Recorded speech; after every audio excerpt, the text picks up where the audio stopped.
บายดีมื้อนี้ก็มาพบกับคอยเพชรวิไลพานุวงศ์มื้อนี้ค่อยจะมาสอนเกี่ยวกับการเปลี่ยนหน้าจอคอมพิวเตอร์ Windows 10 ซึ่งเราจะมีการ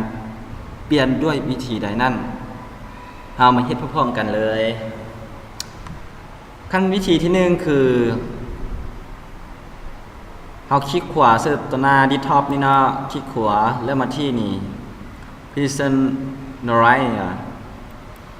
คลิกเข้าไปหลังจากนั้นให้เรามาเรียกที่รูปที่ต้องการตัวนี้จะเป็นรูปที่เอามาจากMy Computer ของเราบ่จากโฟลเดอร์ของเราที่เรามีรูปอยู่แล้วตัวนี้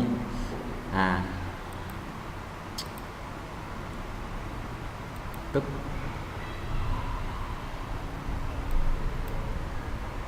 เรียกบุกรูปก่อนมีรูปใดแด่อยู่ใส่โอเคสมมุติค่อยจะเอารูปนี้ค่อยก็กดที่รูปนี้เลยไงมันจะมาอยู่ในหน้ารูปของเราแล้วเนาะ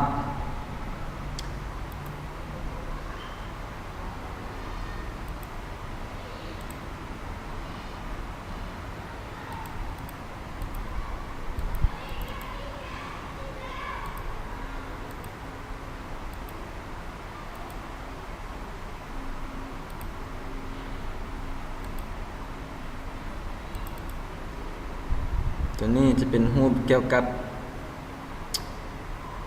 เวลาเราล็อกหน้าจอคอมพิวเตอร์แล้วเราจะให้รูปของเรามันอยู่เป็นรูปสีใด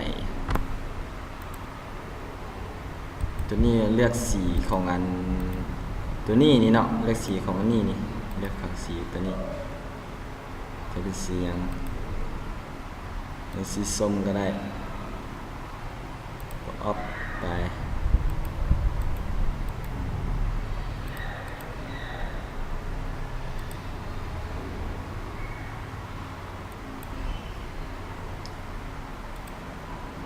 ก็ง่ายๆไม่มีอย่างยากตัวนี้จะเห็นหน้าจอของเราเป็นพื้นสีใดก็ตัวนี้เลยบ่มักรูปภาพมันใส่ก็เอาใส่รูปภาพตัวนี้เลย solid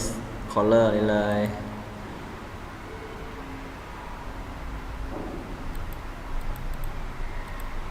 อันนี้เป็นวิธีที่1มานี่เรามาเบิ่งตัววิธีที่2กันเลยวิธีที่2ก็คือเราไปที่รูปภาพของเราเลยสมมุติค่อยมีรูปภาพอยู่นี่เนาะเอารูปใดดีสมมุติค่อยจะเอารูปภาพตัวนี้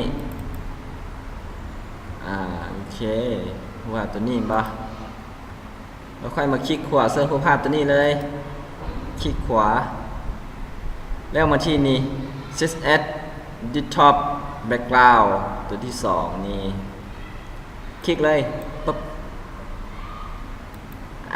มันรูปภาพมันจะมาอยู่ในหน้า Desktop ของเราแล้วเนาะอันนี้เป็นวิธีการเปลี่ยนรูปภาพหน้าจอ Desktop ของเราสำหรับคลิปนี้ก็จบเพียงส่ำนี้เนาะฝากกดไลค์กดติดตามเด้อขอบใจ